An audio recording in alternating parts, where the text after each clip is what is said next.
Então hoje tem uma palavra abençoada para dar a você. Acompanhe a palavra desta noite. Começa no livro de Marcos, no capítulo 2. Glória a Deus. Assim diz a palavra de Deus. Você pode acompanhar a leitura da palavra. Alguns dias depois, Jesus voltou para a cidade de Cafarnaum, e logo se espalhou a notícia de que ele estava em casa. Muitas pessoas foram até lá, e ajuntou-se tanta gente, que não havia lugar nem mesmo do lado de fora, perto da porta. Enquanto Jesus estava anunciando a mensagem, trouxeram um paralítico, e ele estava sendo carregado por 4 homens. Mas por causa de toda aquela gente, eles não puderam levá-lo até perto de Jesus. Então fizeram um buraco no telhado da casa, em cima do lugar onde Jesus estava. E pela abertura, desceram o doente, deitado na sua cama. Jesus viu que eles tinham fé e disse ao paralítico: meu filho, os seus pecados estão perdoados. Alguns mestres da lei que estavam sentados ali começaram a pensar: o que é isso que esse homem está dizendo? Isso é blasfêmia contra Deus. Ninguém pode perdoar pecados, só Deus tem esse poder. No mesmo instante, Jesus soube o que eles estavam pensando e disse: por que vocês estão pensando estas coisas? O que é mais fácil dizer ao paralítico: os seus pecados estão perdoados? Ou levante-se, pegue a sua cama e ande. Pois vou mostrar a vocês que eu, o Filho do Homem, tenho poder na terra para perdoar pecados. Então disse ao paralítico: eu digo a você, levante-se, pegue a sua cama e vá para casa. No mesmo instante, o homem se levantou na frente de todos, pegou a cama e saiu, e todos ficaram muito admirados e louvaram a Deus, dizendo: nunca vimos uma coisa assim. Que o Espírito de Deus digne-se abençoar a leitura desta santa e bendita palavra e nos dê um recado santo para as nossas vidas. Em nome de Jesus, digam todos amém. Amém. Glória a Deus. Esse texto é muito conhecido, né? Os crentes antigos e os novos, né? Quando você vai pregar essa mensagem aqui para os pastores, eles já imaginam tudo assim, já imprime tudo o que vai acontecer. Mas eu vou surpreender vocês. Diz: vamos falar do paralítico hoje, das pessoas entrando com ele? Não vamos falar do paralítico. Nós vamos falar algumas coisas importantes, você vai ter a paciência de ouvir, e a gente vai ler, para depois chegar a uma conclusão. Porque essa é uma mensagem que você tem que prestar atenção, para poder entendê-la, para poder alcançar. O importante não é o paralítico, o importante não é a ação que se conseguiu. Eu ficava pensando assim: papai, o que o senhor quer dizer? Ele dizia assim: de quem é a casa? Eu fiquei a noite inteira procurando, de quem era a casa de Cafarnaum. Eu disse: pai, mas eu não sei, não está dito aqui na palavra, eu não posso pregar de quem era a casa. Ele falou: é importante saber de quem era a casa que aconteceu isso. E eu falei: por quê, pai? Ele falou: porque chegaram. Primeiro, a casa estava cheia de gente, muita gente, na porta inclusive. 2, fizeram um buraco no telhado para entrar na casa. Se alguém fizer um buraco na parede da tua casa, você vai dormir tranquilo? Alguns irmãos mais sanguíneos aqui vai sair na mão. Não é só crente, desculpa e tal, mas o cara que fez esse buraco aí vai ter que conversar comigo. Que negócio é esse? Faz buraco, entra e... Por isso, então, ficou muito importante saber de quem era a casa. Todos têm uma casa. Todos têm direito a uma casa. Se você pegar um animalzinho, ele tem casa. Até defunto tem casa. É o sepulcro, mas tem.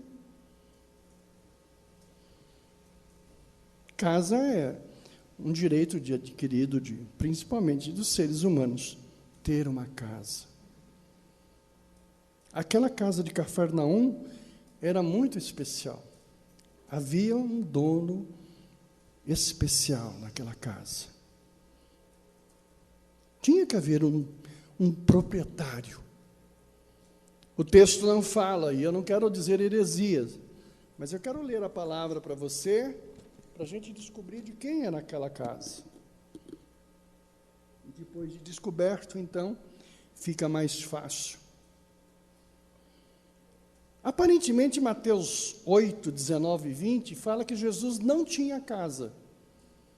Quando você lê o texto diz assim: o mestre da lei chegou perto dele e disse: mestre, estou pronto a seguir o Senhor para qualquer lugar onde o Senhor for. E Jesus respondeu: as raposas têm suas covas, e os pássaros os seus ninhos, mas o Filho do Homem não tem onde descansar. Eu, quando li esse texto, Jesus não tinha casa, porque o texto diz assim: até os bichinhos têm onde se guardar, mas o Filho do Homem, que é um dos nomes que o Senhor Jesus tem, não tem onde descansar.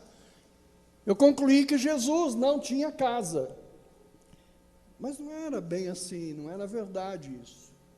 Jesus, existem textos que falam a respeito de que ele tinha uma casa. Mateus capítulo 4, versículo 13, fala da habitação. Não ficou em Nazaré, mas foi morar na cidade de Cafarnaum, na beira do lago da Galileia, nas regiões de Zebulon e Naftali. Esse texto, então, está ensinando que Jesus habitava. E aí é o texto onde diz que ele mudou de Nazaré para Cafarnaum. Esse texto, então, anula qualquer indício de que o Senhor Jesus não tinha casa. Ele tinha uma casa, e a casa era em Cafarnaum. A casa que o paralítico entrou, que fizeram um buraco, onde era? Era onde? Cafarnaum. Existem outros indícios na palavra de Deus de que o Senhor tinha casa. Então a gente vai buscar isso também para mostrar o Senhor Jesus habitando. João, capítulo 1, versículo 37 a 39. Quando os 2 discípulos de João ouviram isso, saíram seguindo a Jesus. Então Jesus olhou para trás, viu que eles o seguiam e perguntou: o que é que vocês estão procurando? E eles perguntaram: Rabi, onde é que o Senhor mora? Rabi quer dizer mestre. E o Senhor disse: venham ver, disse Jesus. Então eles foram, viram onde Jesus estava morando e ficaram com ele o resto daquele dia. Isso aconteceu mais ou menos às 4 da tarde. Os discípulos, nesse texto, claramente foram à casa de Jesus. Portanto, Jesus tinha casa.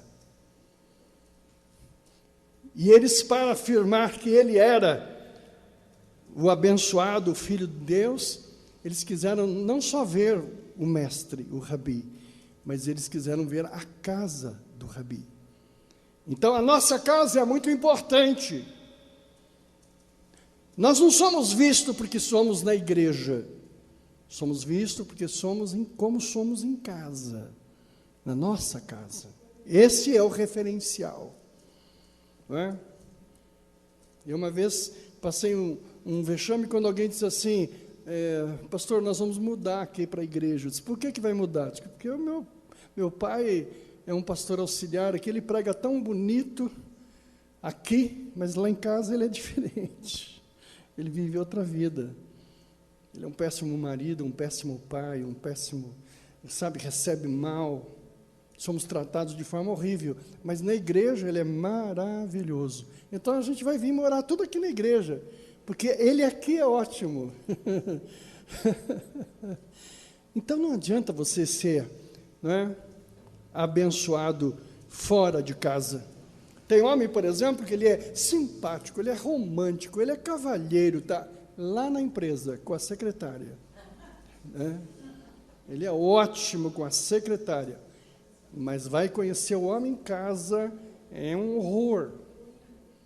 Então, por isso que a casa é um referencial, como você é em casa. Casa, sabe, é o lugar da bênção. Como é que você trata a abençoada, como é que você trata o abençoado, como os filhos são cuidados, sabe? Essa é a verdade. Por isso que quando você vai casar com alguém, vá lá na casa dele, conheça a família dele, ande com ele, coma lá, porque você vai conhecer o homem e a mulher lá em casa, sabe? É lá em casa. Quem vai casar com uma donzela muito linda, bonitinha e tal, vai na casa dela, vai ver como é que ela é em casa, como é que ela trata a mãe, como ela trata o pai, como é que ela cuida das coisas, assim por diante. Porque a mulher que não cuida de nada, que enfrenta a mãe, enfrenta o pai, e é um horror, sai correndo. Você vai arrumar uma treta casando com essa mulher. Entendeu? Porque a mulher tem que ser vista lá em casa, como ela é. A mulher aqui fora é uma bênção. Fala baixinho, meia dúzia de palavras. Precisa ver ela falando 33 mil palavras num dia, lá em casa. Amém ou não amém? Amém. Eu tenho feito casamentos que depois vêm para mim e dizem, pastor, agora que comemos só meio saco de feijão, eu não aguento. Mas, você não sabia? Você foi pego de surpresa? Ah, já sei, você nunca foi à casa da donzela. Se tivesse ido, teria conhecido ela na sua essência. Então, uma casa é muito importante. Quando os discípulos falaram para Jesus assim, oi, o Senhor é aquele que há de vir, ele disse, vamos lá em casa, fica comigo lá. E quando eles foram e passaram o dia com o Senhor, voltaram dizendo, este verdadeiramente é o Filho de Deus. Acabamos de vê-lo em casa. Então a nossa vida em casa é bênção ou é tragédia, sabe? Todo mundo que está noivo aí vai ficar um dia na casa do outro lá, passa o dia junto lá, né? Levanta de manhã, fica junto, fica acompanhando, né? Querida, frita o ovo aí, vamos ver se esse ovo né?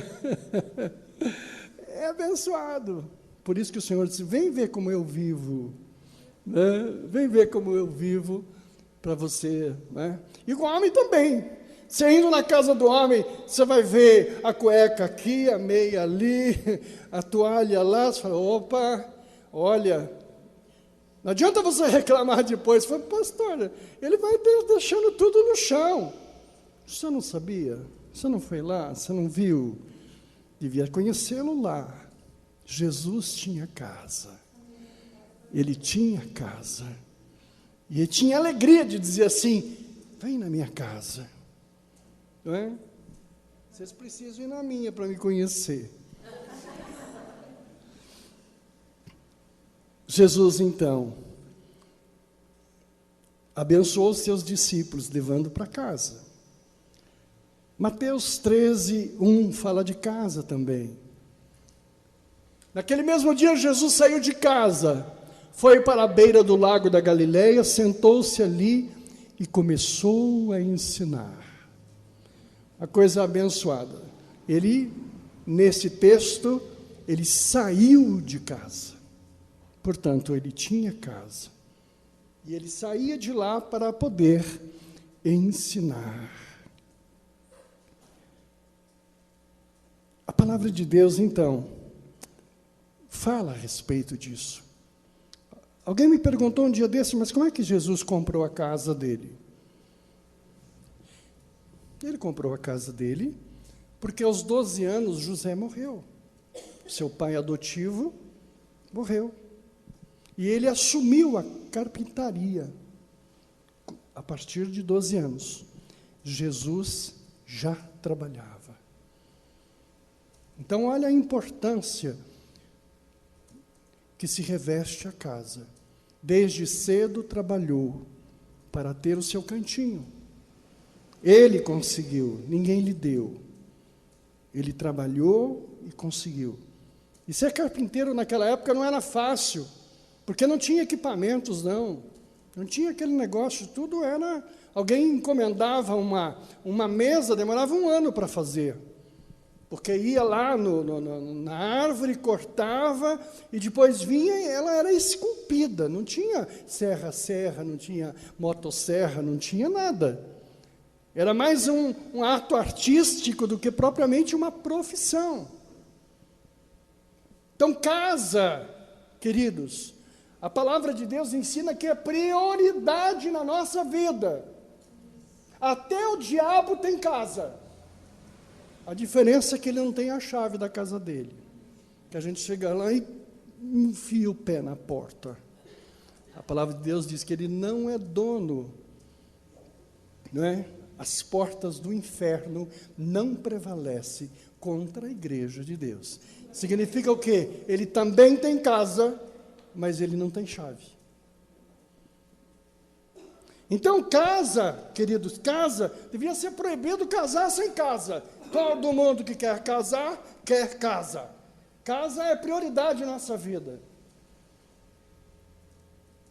Às vezes a gente vai demorando, eu fiquei 10 anos casado para ter casa, porque eu queria morar muito bem, e para o padrão de vida que eu queria ter da minha casa, eu precisava alugar. Porque eu não conseguia ter dinheiro para construir a casa que eu queria morar. E aí é um problema. Eu já estava fazendo 10 anos de casado, já tinha indo quase para o 3º filho, e não tinha casa. A casa era muito bonita. Olha que casa linda que você mora. É muito bonita a minha casa, porém, não é minha. E a palavra de Deus diz assim, Jesus tinha casa. O Senhor sempre valorizou a casa. Eu só fui ter casa quando aprendi a ser humilde. Você quer ter casa? Quer, então tá. Então vai morar no padrão que você pode, que está ao teu alcance, sai do lugar que você quer. Foi minha grande bênção. No dia que fui levar minha família para a minha nova casa, meu sogro falou, você vai botar a minha filha nesse lugar aí? Eu disse, vou. Ele disse, não sei não. Eu disse, mulher, você mora comigo nessa casa? Ela disse, moro. Então, que bom.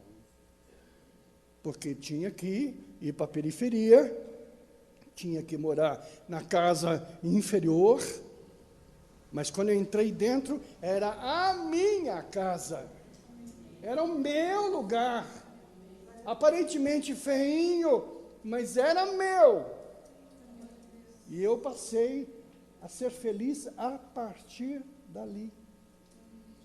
E olha, não era minha, porque não foi comprada à vista. Era minha porque estava financiada para pagar em 25 anos. Mas era minha. Foi dali que eu saí para uma casa melhor, para uma melhor, para uma melhor, para uma melhor. E em menos de 5 anos eu morava finalmente na minha casa, no padrão que eu queria e no lugar que eu queria. Quando eu voltei do interior para São Paulo, cheguei em São Paulo e fui morar finalmente num sobrado gostoso, num bairro bonito, e aí eu aprendi como eu fui inocente, sabe? Eu não aprendi a ordem das coisas, eu queria primeiro estar lá, e não aceitava a ideia que para chegar lá eu preciso ir devagar até chegar. Demorei 10 anos para aprender essa lição. A lição da importância de ter uma casa. Se você tem uma casa própria, pagando ou não pagando, é tua casa, oh glória. Você está numa direção abençoada. Sabe? Se você paga aluguel, amém, você é abençoado. Quero ver quanto tempo você vai ficar assim. Não quero te encontrar 20 anos, 30 anos pagando aluguel. Por quê? Porque chega um momento onde é necessário que você esteja morando no teu patrimônio. Porque daí a vida te cobra. E aí nem sempre você terá a capacidade de poder dizer assim, eu estou tranquilo, aqui ninguém mexe, aqui é meu. Né? Se morrer o marido, a família tem teto. Se acontecer alguma coisa, estão guardados. E por isso Jesus ficou no serra-serra, serrador. Né? Serra o papo do vovô. E serra. A minha casa. Eu estou construindo aqui, serrando. Vai morar num lugar pequenininho, que seja seu. E quando você entrar lá dentro, fala, estou abençoado. Outro dia fui à casa da doutora lá, que gostosinha lá. Né? Ela está feliz, abençoadinha lá. Não importa. Importa que é seu. Não é? A casa do Renato lá, que bom. Vai casar, já vai chegar lá com a chave, é minha casa. Né? Vai pegar a noiva, vai carregá-la na porta. Eu no dia do casamento foi um terror, né? Falei para ela, vamos entrar a pé mesmo?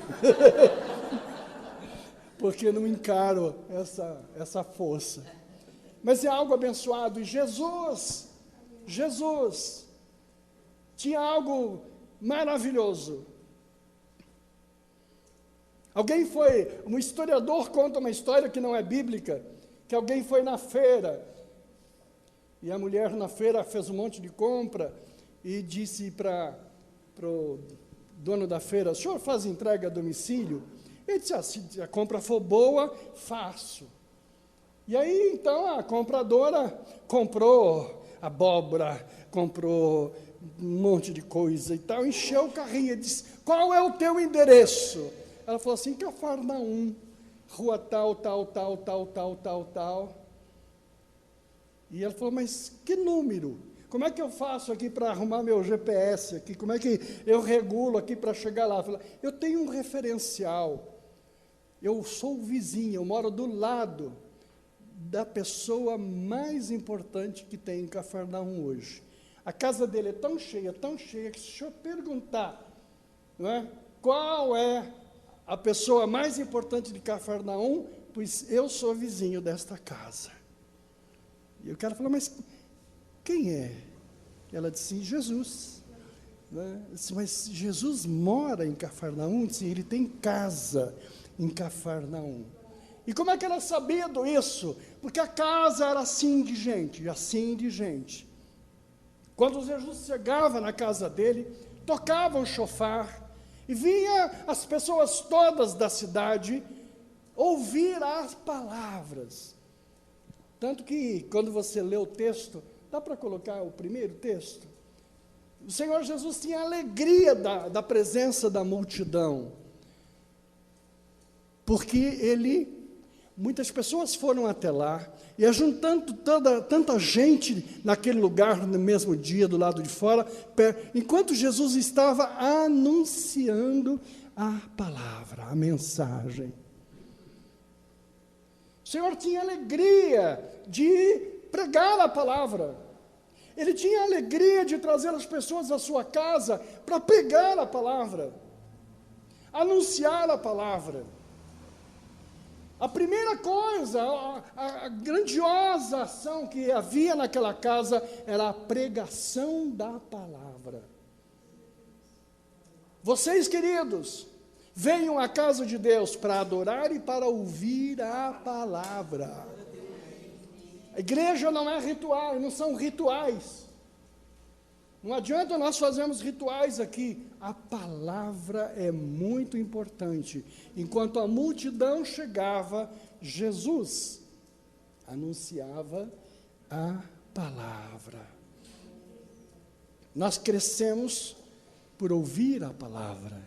Nós ficamos debaixo da graça de Deus pelo conhecimento da palavra.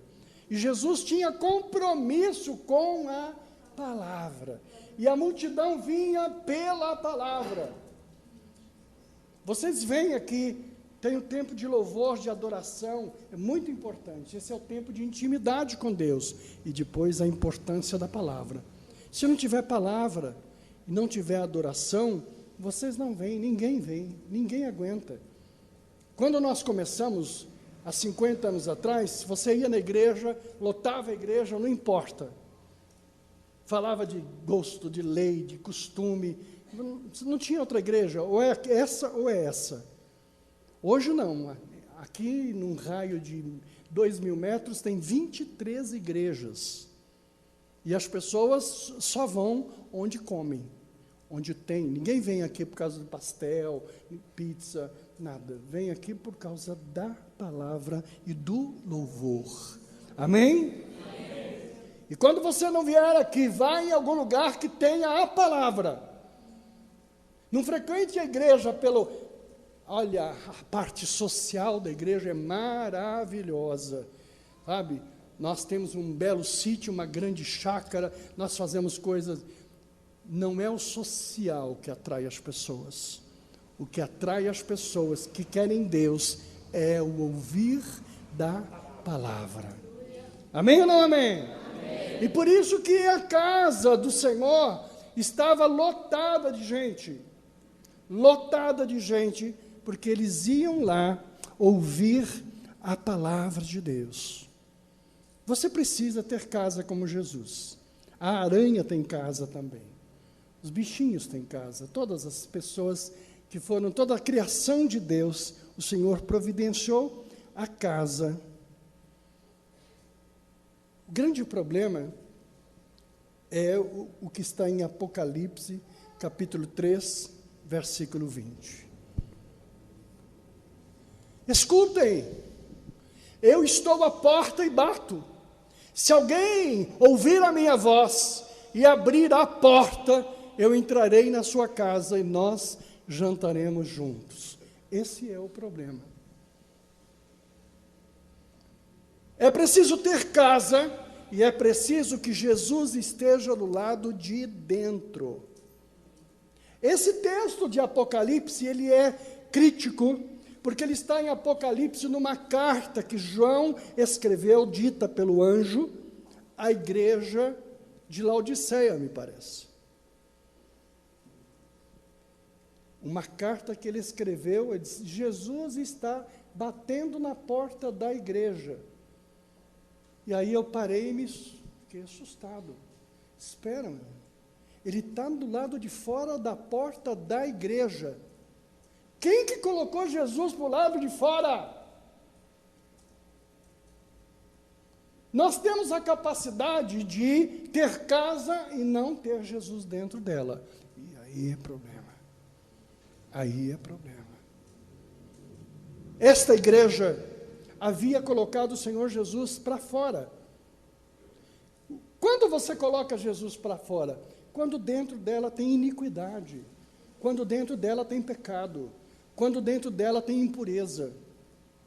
Aí você tem casa, mas ele não está lá, apesar de estar batendo. Gente, cuidado! Oi, atenção!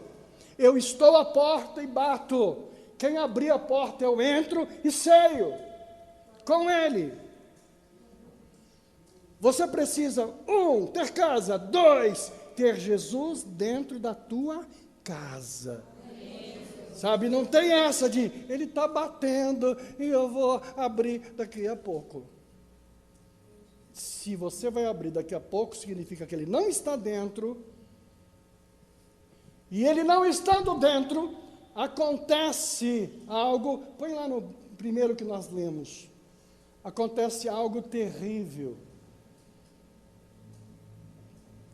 Quando o Senhor Jesus vê entrar o paralítico, e bota no versículo 5, 6, Jesus viu que eles também tinham fé, disse: meu filho, os seus pecados estão perdoados.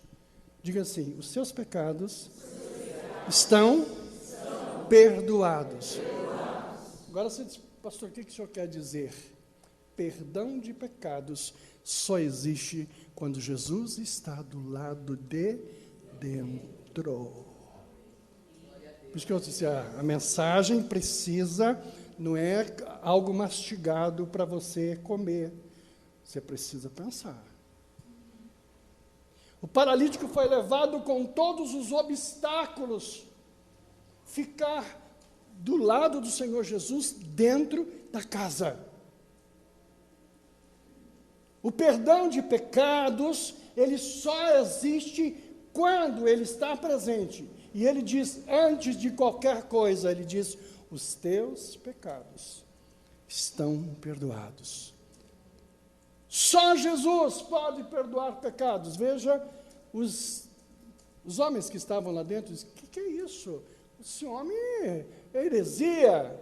Ele está dizendo que quem é ele para perdoar pecados? Ele é o único. Eu tenho muito respeito pela figura de Maria. Falo sobre ela com muito respeito. Ela tem seu papel na história. Maria não perdoa pecados. A essência da salvação da vida é perdão de pecados. Maria não perdoa pecados.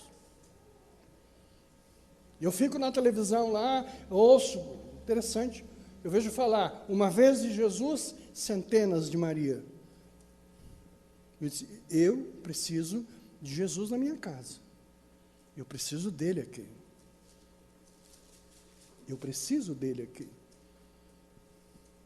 Porque só Jesus pode perdoar.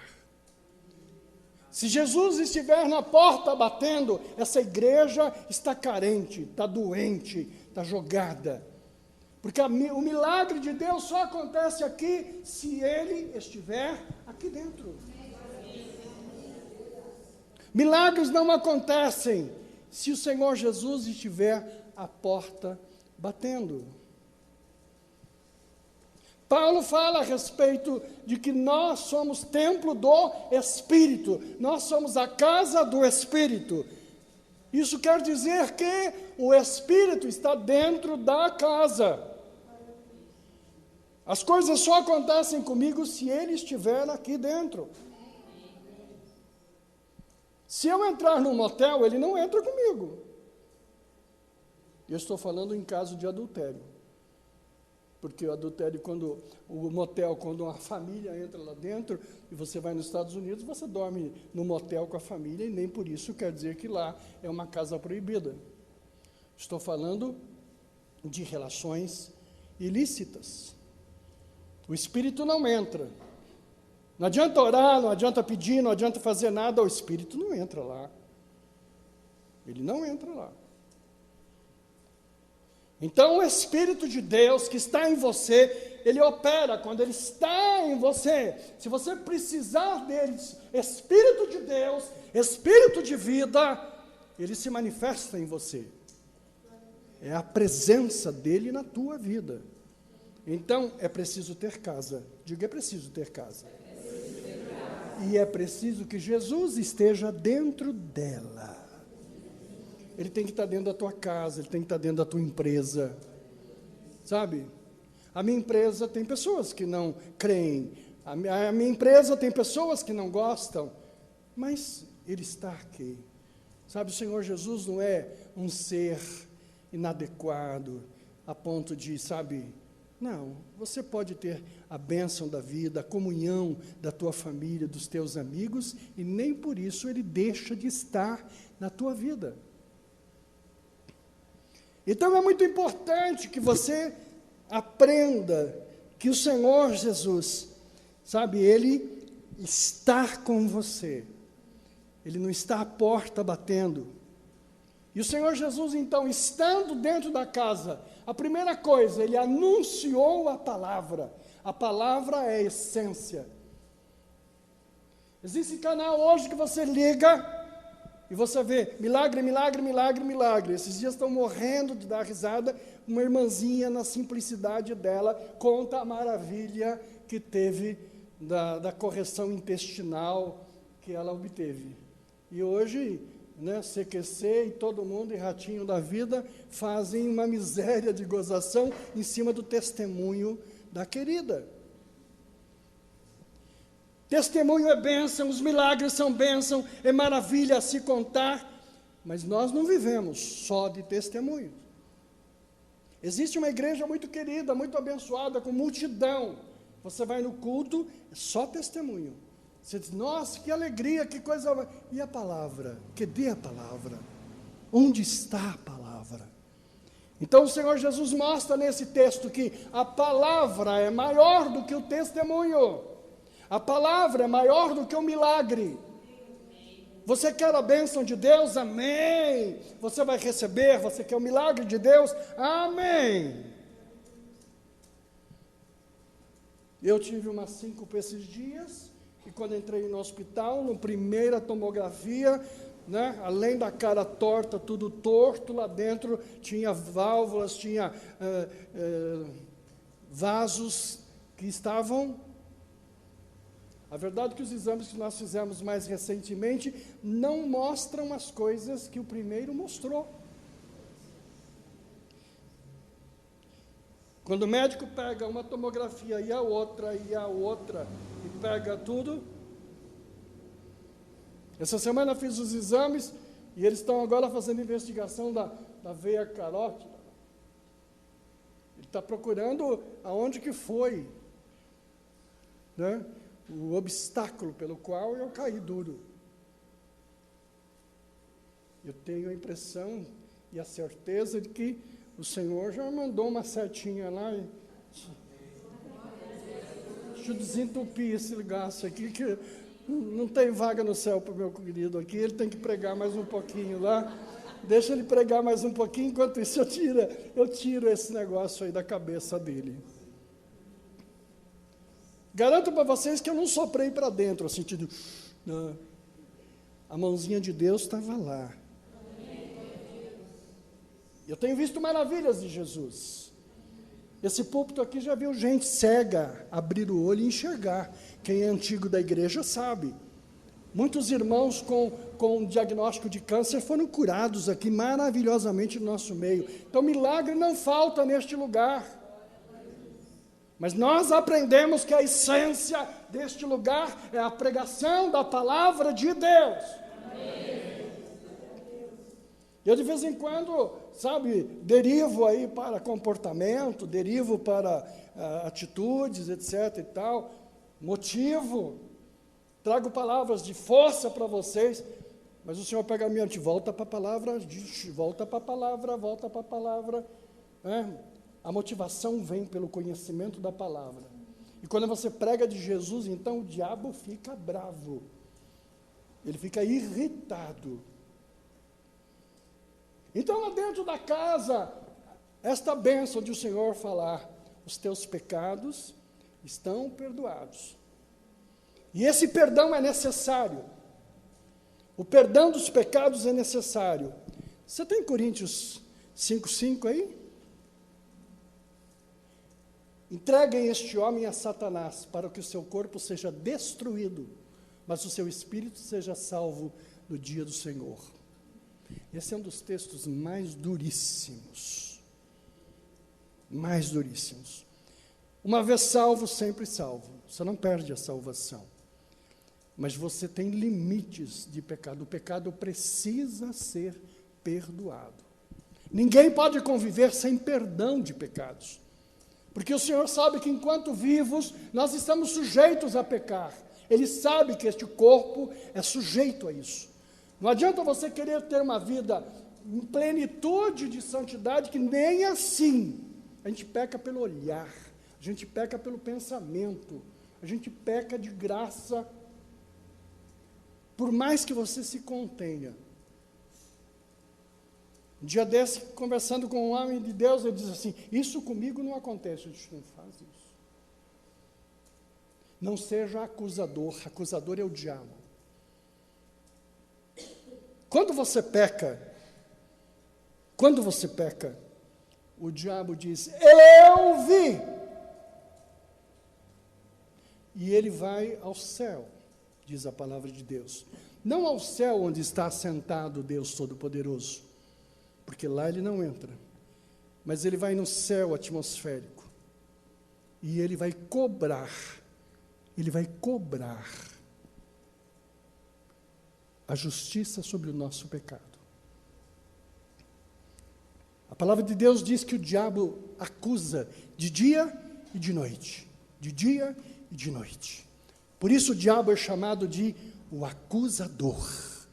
Por isso que na igreja não tem acusador. Não acuse teus irmãos. Não fique olhando a geladeira dele, o carro dele, com quem ele... Não acuse. Porque acusador é o nome do cão. Acusador é o nome do diabo. Quando você vê um irmão em dificuldade, você diz, Deus, tenha misericórdia. Eu vim pregar numa igrejinha humilde. E quando eu terminei a pregação, irmãozinho, pastor auxiliar me abraçou e disse, pastor, cuida da tua mulher, pastor. Eu disse, mas algum problema com ela? Está usando brinco, pastor. Está usando esses adereços, essa coisa do diabo. Mas, irmão, nós não entendemos isso. Para nós isso não é o... Ela está com o cabelo da cor que não é o cabelo natural dela. O cabelo dela está curto. Queria tanto que o irmão estivesse comigo no céu. Se não votar, pastor, disse, não. Saí frustrado de lá. Ai, Deus, tem misericórdia. Ajude esse amado. Tem misericórdia dele. E um dia eu estou no cinema, no Shopping Norte. Eu também vou no cinema, eu gosto. E vou para o céu, abençoado. Sabe? Vou sem culpa, não tem por que ter, abençoadinho. E estou aqui na fila, a coisa mais dura de ir no cinema hoje é a fila. Os jovens estão lá, aquela fila enorme, eles estão tudo lá. Os velhinhos como eu, fica na fila e diz, eu não vou aguentar. E pior que na fila do cinema não tem aquele atendimento preferencial para os idosos. Ninguém dá a vez, né? É capaz de tomar a tua vez, né? Se vacilar, nego toma a tua frente. Mas estou vendo um casalzinho lá, os beijos e abraços. Né? E estou olhando ali tranquilinho e tal. De repente, quem era? O pastorzinho. Ele olhou para mim e virou, pastor, paz do Senhor. Amém. Ele falou, o senhor me conhece? Eu falei, claro. Faz 15 dias que eu preguei na tua igreja. Aliás, não me esqueci do senhor, né? Porque o senhor falou do brinco da minha mulher, falou da roupa da minha mulher, falou tudo da minha mulher. A propósito, essa mulher que você está, é a tua esposa? Aí ele ficou branco, pagou. Ele falou, pastor, olha por mim que eu estou em pecado.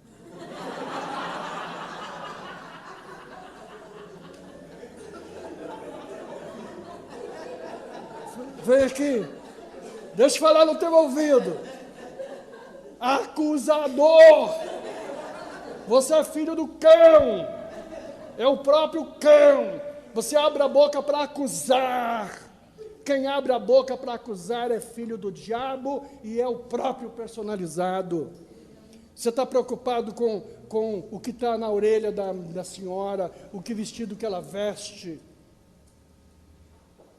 O acusador, então, é o diabo. A palavra de Deus diz que ele nos acusa de dia e de noite.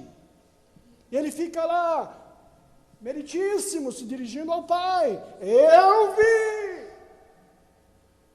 Se algum dia você ver alguma coisa, guarde teu coração, vai orar em casa. Vai orar em casa. Não liga para o pastor dizendo assim, eu vi, pastor, eu vi.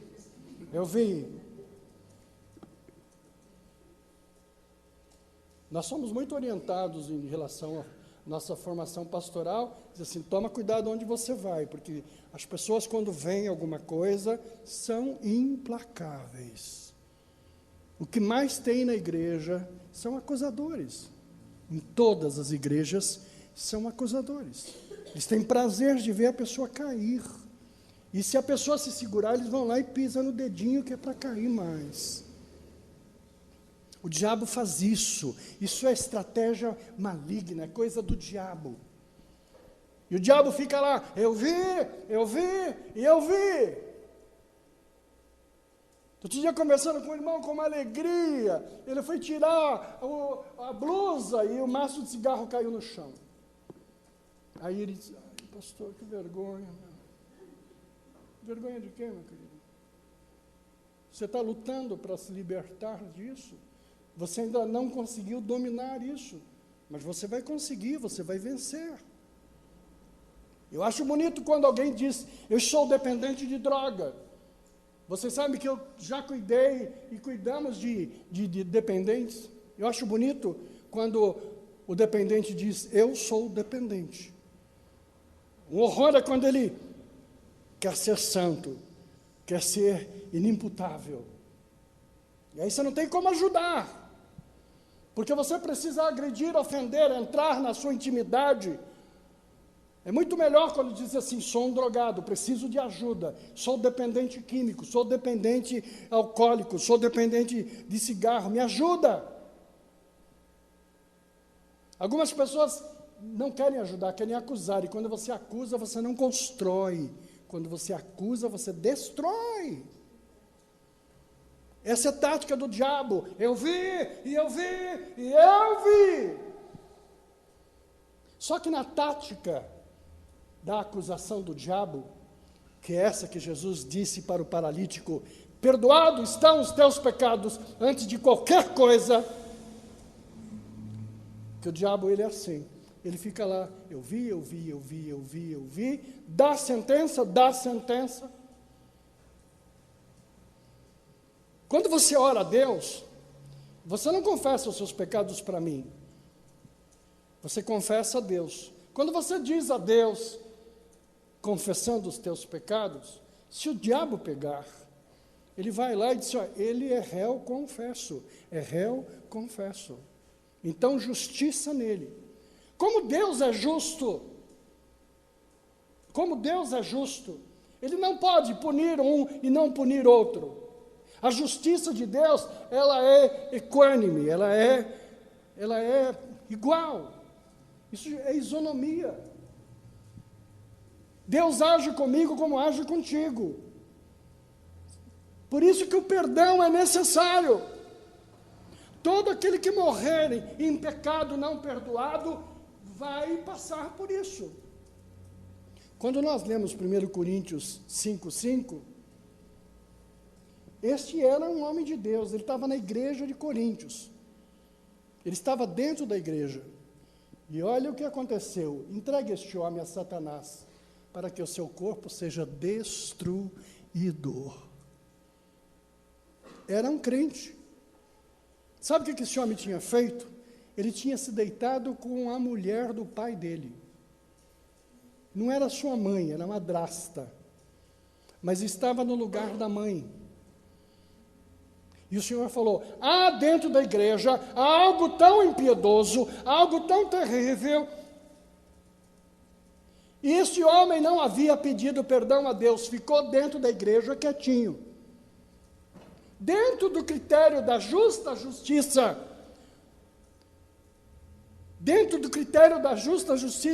o Senhor diz assim, agora eu entrego ele a Satanás.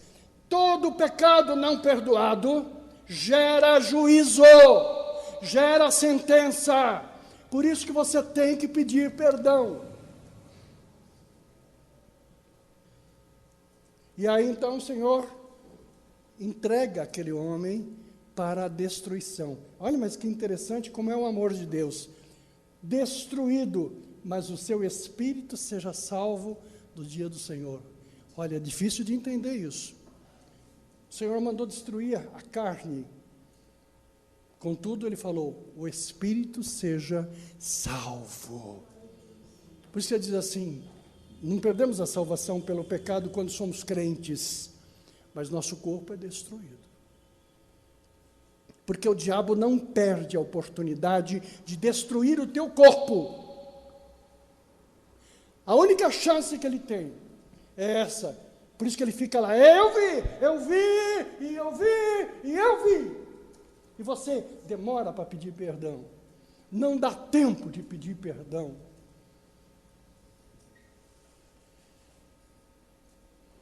Eu tive alguém na família que, há uns 2 anos atrás, passou muito mal. E eu achei tão interessante. Eu estava dormindo, tipo 3 horas da madrugada, né? E aquele serzinho vai lá, estou morrendo, perdão, eu estou morrendo, perdão. Eu falei, você não está morrendo. Ela falou, perdão, me perdoa. Fala que você me perdoa, que eu estou morrendo. Eu falei, então tá bom, então está perdoado. Agora pode morrer em paz. Ela levantou. Eu falei, por que esse desespero? Porque eu senti que estava morrendo e eu não queria morrer sem te pedir perdão. Se você tem alguma coisa para pedir perdão para mim, peça hoje. Porque amanhã pode não dar tempo. Eu caí na calçada, meti a cara no chão, fiquei com a cara que nem bolacha. Apaguei, me resgataram. Queridos, entre essa e a melhor, é rápido. Não dá tempo nem de pedir perdão. Quando eu me senti mal, o telefone tocou, era meu filho tocando o telefone. E eu fazia força para tentar pegar o meu celular e meu braço não comandava. O braço não faz isso. Ele faz isso porque eu estou vivo. Ele faz isso porque eu estou aqui respirando. Ó glória! Ó glória! Ó glória! Levante as mãos para o Senhor. Ó glória! Sabe por que você fez isso agora? Porque eu mandei. Mas o cérebro de vocês deu um comando e vocês puderam responder ao comando. Porque quando apaga, não dá tempo de determinar comando de nada. Você não tem tempo. O Salvador, que é nosso funcionário, eu disse, Salvador, sabe o que saiu para ele? Nada. Eu falei, a minha boca agiu, tudo agiu, mas ele não ouviu. Eu falei, mas eu não disse nada. Porque quando dá a síncope, quando apaga, acabou, meu. Você não tem tempo de dizer, P. Não é? Você nem fala o P. Porque você dá o comando de pedir perdão, mas não responde mais. Por isso que o Senhor vira para o paralítico, antes de dar o que ele queria, o milagre, a maravilha, ele diz, perdoados estão os teus pecados. Amém ou não amém? Amém. Queridos, não sai dessa igreja sem pedir perdão. A bênção de Deus vem depois do pedido de perdão. Tem que pedir perdão. Você tem que, vai dormir, joelha, diz, Pai, passo a limpo todo este dia. Tudo que eu me lembro, eu peço perdão. Se eu não me lembro de alguma coisa, eu peço perdão também. Peço perdão também. É muito importante isso. O diabo fica então lá. Eu vi. E quando você não pede perdão, vem a sentença. Mas se você pedir perdão, lá no tribunal, levanta um advogado chamado Emanuel. Vou falar de novo. Quando você pede perdão, levanta um advogado chamado Emanuel. Quem é Emanuel? Deus conosco. Emanuel é o nome de Jesus. Amém ou não amém?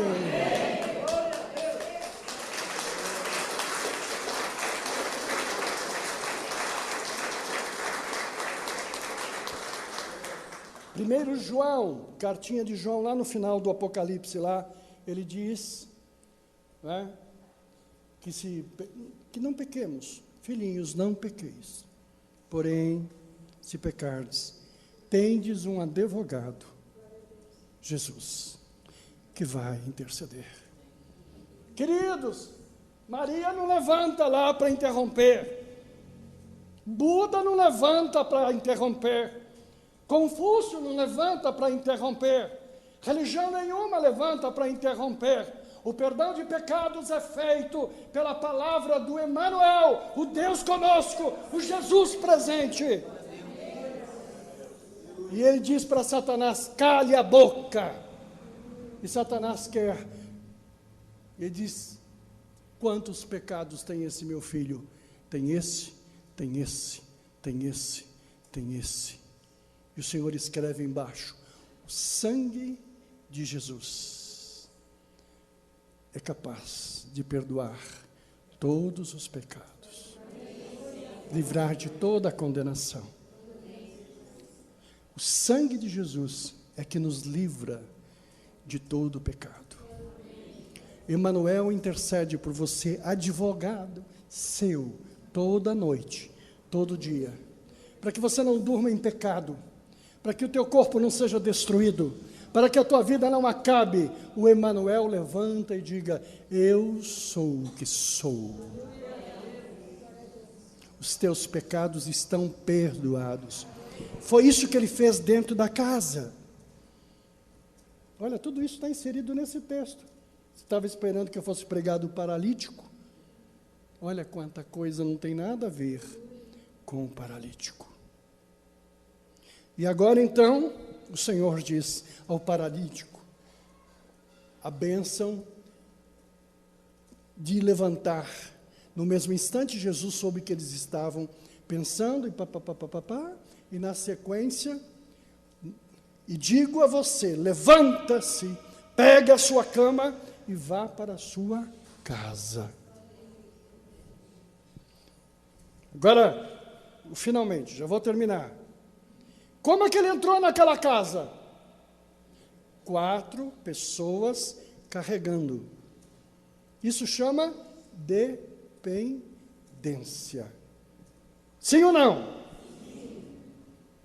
Como é que ele saiu da casa? Os 4 levaram ele de volta? Não. O Senhor falou assim, pega os 4 amigos e leva ele, por favor. Os 4 amigos podem entrar aqui para tirar. Levanta, pega a tua cama e anda. Independência. Quem tem Jesus é independente. Ninguém precisa carregar você. Minha mãe nunca precisou me carregar, nunca ninguém precisou me carregar. Me carregaram no momento em que eu estava dependente. Mas o Senhor Jesus, quando disse, perdoados estão os teus pecados, Ele tornou aquele paralítico independente.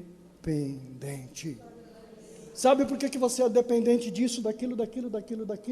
Porque falta perdão sobre a tua vida. Quando o Senhor determinar isso sobre você, as maravilhas chegam, as bênçãos chegam, e você sai andando com seus próprios pés. Amém ou não amém? Amém. Você precisa, antes de pedir milagre de Deus, precisa de pedir perdão. Você está precisando de alguma coisa hoje? Começa pelo perdão. Aí o Senhor vai dizer para você assim, levanta, pega a tua cama e anda. Pega o teu problema e anda. Pega as suas dificuldades e vai para a tua casa. Vai para a tua casa. Ele não falou assim, vai para o jardim, vai passear, vai no cinema. Ele falou, vai para a tua casa. Lá é o lugar da tua bênção. Lá é a bênção que Deus tem determinado. Quantos amam a sua casa? Quantos amam o seu quarto, a sua caminha? Eu quando deito na minha cama, eu falo, gostoso, que bom. Eu gosto de tudo, gosto do meu chuveiro. Eu amo tudo que eu tenho. Entendeu? Porque aquilo é meu, é a bênção de Deus para a minha vida. Sabe? E quando o meu chuveiro era bem velhinho, bem feio, eu me alegrava do mesmo jeito. Quando eu casei na minha casa, tinha 3 cômodos. Não tinha água. Não tinha água. Você tinha que ir ao banheiro, você tinha que ir ao banheiro, depois você tinha que andar um tempo e ir lá tirar a água do poço, trazer o balde para fazer a higiene do recinto. A casa não tinha nada, mas era a minha casa. Era o meu lugar. A casa era muito pequenininha, mas era o meu canto. Era o meu lugar. Eu amo a minha casa. Quantos podem dizer assim, eu amo a minha casa? Isso. Diga assim, eu amo a minha geladeira. Fica reclamando. Essa geladeira é velha. Essa casa é velha. Eu quero outra coisa. Você quer acabar outra? Quem reclama não recebe a bênção de Deus. A bênção de Deus vem naquele que diz obrigado, Deus. Quando o Senhor puder dar uma melhoradinha, amém, viu? Mas eu estou feliz com tudo que tenho. A palavra de Deus nesta noite deve ter ensinado você e a mim coisas importantes. A palavra de Deus é a essência. O perdão é necessário. Ele tem que estar do lado de dentro da casa, senão nada acontece. E a independência que eu preciso ter para viver. Abençoa vocês com esta palavra.